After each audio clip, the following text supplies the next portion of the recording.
आज ऑनलाइन कक्षा में हम अध्ययन करेंगे प्रीपोजिशन का, यानी सेंटेंस के अंदर जो अपना फ्रेज है आगे वाला उसकी स्थिति क्या है, यानी उसका संयोजन क्या है, जो अवस्थिति होती है, जो स्थिति होती है, उसको बताने के लिए हमें एक प्रीपोजिशन का यूज करना होता है।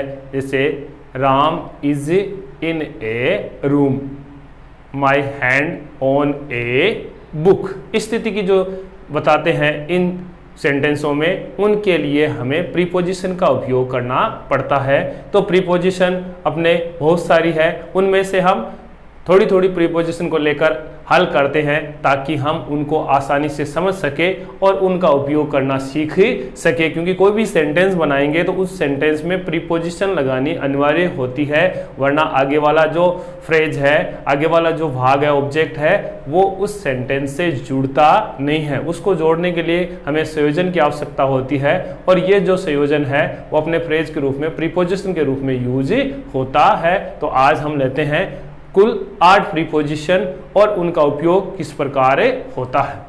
तो पहली प्रीपोजिशन है अपनी ऑन। ऑन का अर्थ होता है ऊपर। ऑन का अर्थ क्या होता है? ऊपर। जैसे कि ये कोई टेबल बनी हुई है और इसके ऊपर कोई बुक है। इस टेबल के ऊपर क्या है? बुक है। कि कोई भी चीज है जो एक दूसरे को आपस में छूती रहती है, यानी टच रहती है, उसके लिए हम ऑन का उपयोग करते हैं। जैसे सेंटेंस में हम लेते हैं द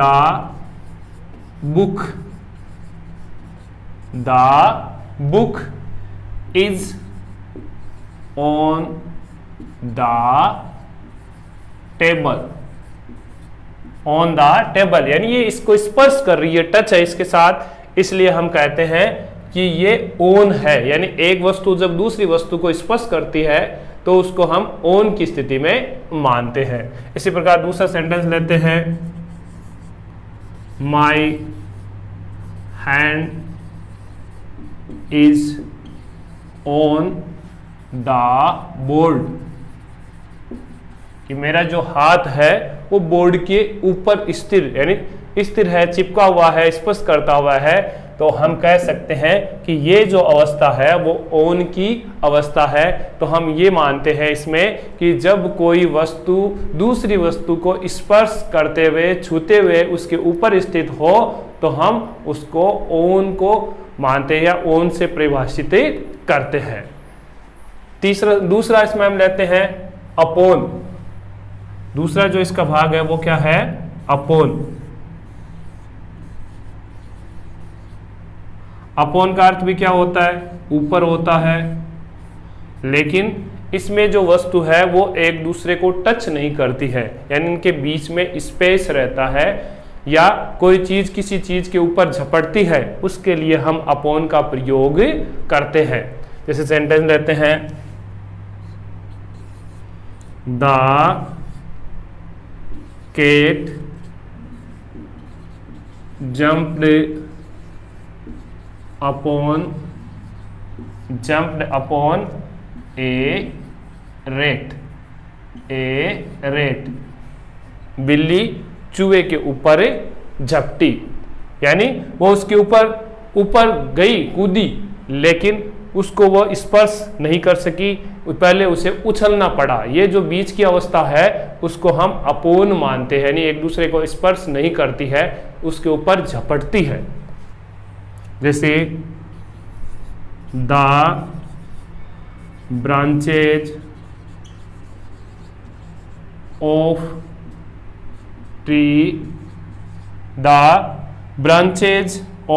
ट्री इज अपॉन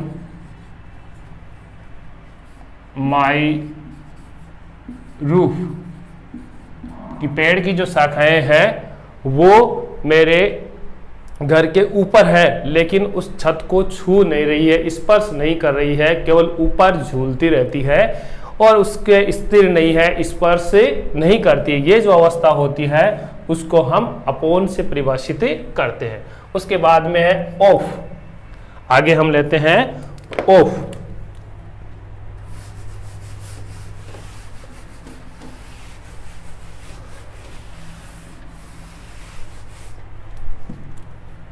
आगे है अपना तीसरा भाग इस प्रीपोजिशन का, वो है ऑफ, यानी कै, का या की जो अर्थ देता है, यानी उसका, उसकी, उसके ऊपर, इस अवस्था को दर्शाने के लिए, यानी कै, का, की। जैसे हम कहते हैं कि the table was made, the table was made of wood, कि ये जो टेबल बनी थी वो लकड़ी से बनी हुई थी। तो इसमें बनी हुई थी यानी किसकी बनी हुई थी? लकड़ी की। तो अर्थ हो गया का कि the table was made of would, यानी इसमें जो उपयोग हुआ था वो किसका हुआ था? लकड़ी का। दूसरा सेंटेंस दिया हुआ है जैसे she is a student, she is a student of my school, she is a student of my school, वह मेरे विद्यालय की विद्यार्थी है। तो मेरे विद्यालय की, किस तरीके से कै, का, की से संदर्भित करते हैं तो उसमें हम प्रयोग करते हैं ऑफ का। किसका प्रयोग होता है? ऑफ का। इसके बाद में है बिहाइंड। फोर्थ नंबर पर हम लेते हैं प्रीपोजिशन बिहाइंड, के पीछे, के पीछे स्थित। जैसे मैं बोलता हूं the white board is behind me, the white board is behind me, कि जो व्हाइट बोर्ड है वो मेरे पीछे है। इस प्रकार किसी भी चीज को पीछे की तरफ धकेलने के लिए संदर्भित करते हैं, या कोई चीज किसी चीज के पीछे रहती है उसके लिए हम बिहाइंड का उपयोग करते हैं। ऐसे सेंटेंस लेते हैं the boy is standing, the boy is standing behind his mother, लड़का अपनी माँ के पीछे खड़ा हुआ रह रहा है, यानी अपनी माँ के पीछे खड़ा हुआ है, behind. The cat hid behind the door, the cat hid behind the door, कि बिल्ली है वो दरवाजे के पीछे छिपी हुई थी। इस तरीके से फिर आगे चलते हैं अंडर, यानी नीचे। अंडर का अर्थ क्या होता है? नीचे।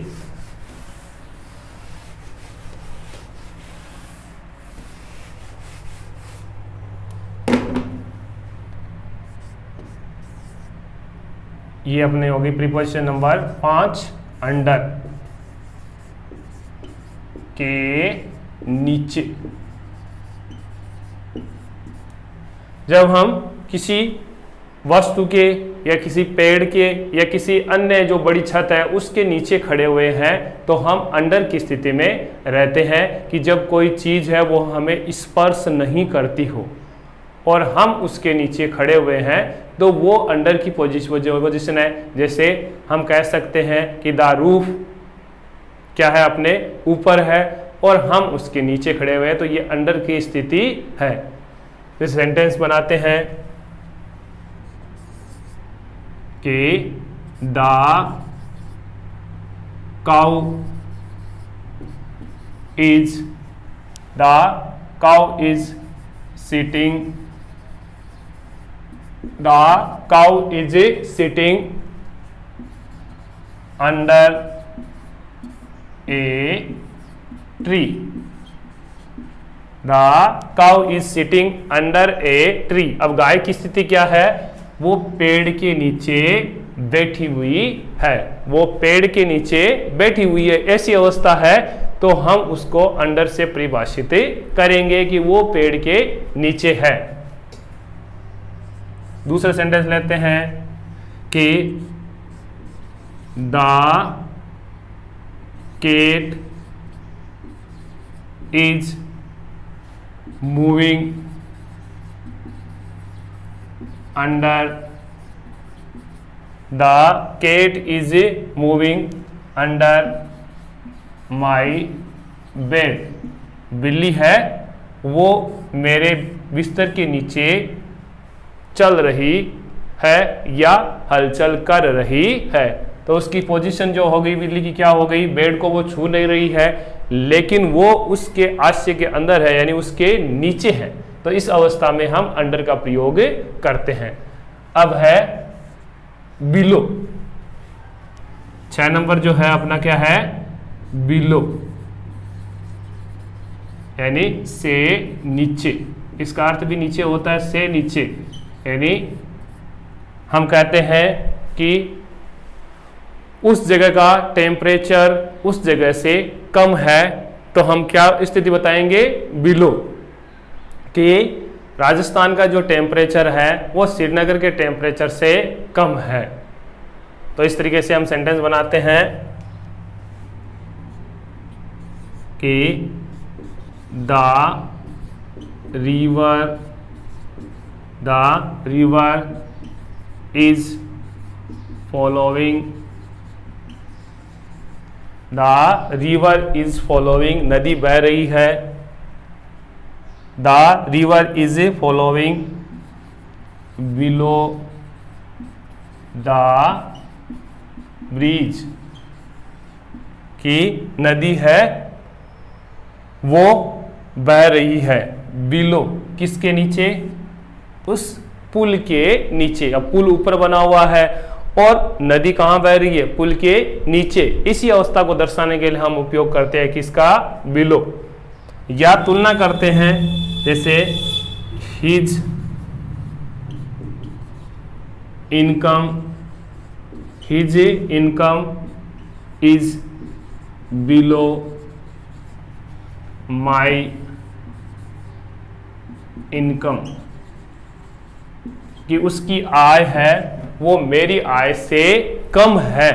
ऐसी तुलना करने के लिए भी किसका उपयोग करते हैं, हमें बिलो का उपयोग करते हैं। His income is below my income या देन माई इनकम, ऐसी अवस्था दर्शाने के लिए भी हम बिलो का उपयोग करते हैं। फिर आगे लेते हैं इन का प्रयोग।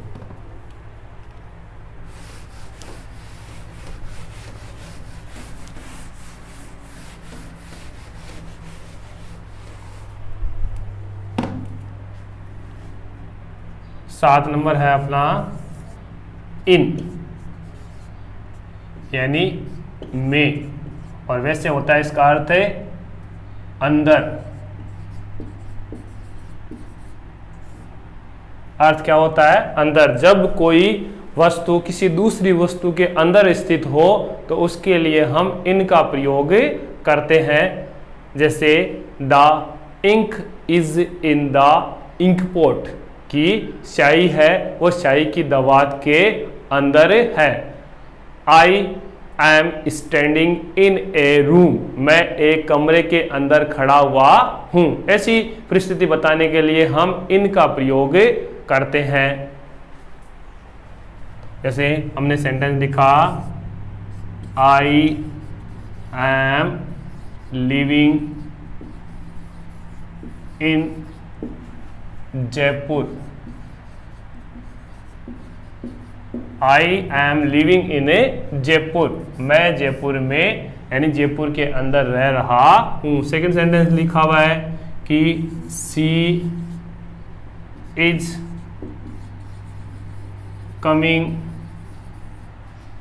हियर इन, समय बताने के लिए भी इनका प्रयोग होता है। Coming here in 5 minutes, 5 minutes की वो 5 मिनट के अंदर अंदर यहाँ आ रही है। फिर जैसे कोई महीने के लिए भी या कोई जन्म लेता है उसके लिए भी इनका प्रयोग होता है। जैसे Mohan was born in a month of July, month of जुलाई, जन्म के लिए हम लगाते हैं तो इनका प्रयोग होता है कि Mohan was born in month of July, Mohan का जन्म है वो जुलाई महीने में हुआ था। फिर आगे है अपना 8वां भाग, 8वें में है इसका इनटू, इन टू, इसका अर्थ भी होता है अंदर, इनटू का भी अर्थ क्या होता है अंदर, लेकिन गतिशील अवस्था में, गतिशील स्थिति में,